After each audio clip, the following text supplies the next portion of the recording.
Hello, come to my channel. This is traditional medicine for the flu, coughing, fiber. This is good.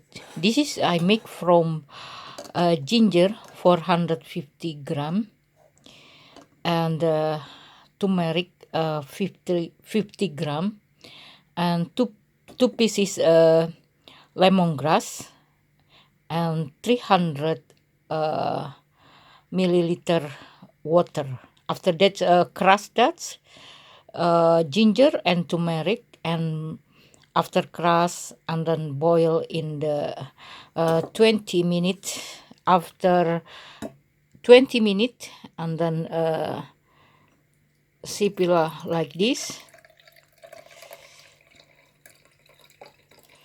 And after sipila, that's ready like this. So you can drink this one day, 2 times. This is good for the fiber, coughing, influenza.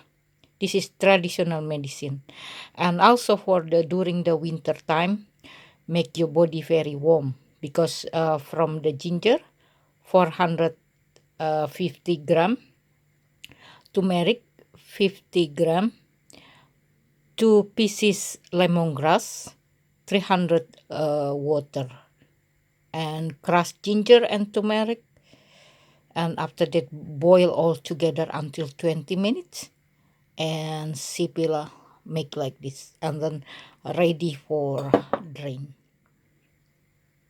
Okay, good for try.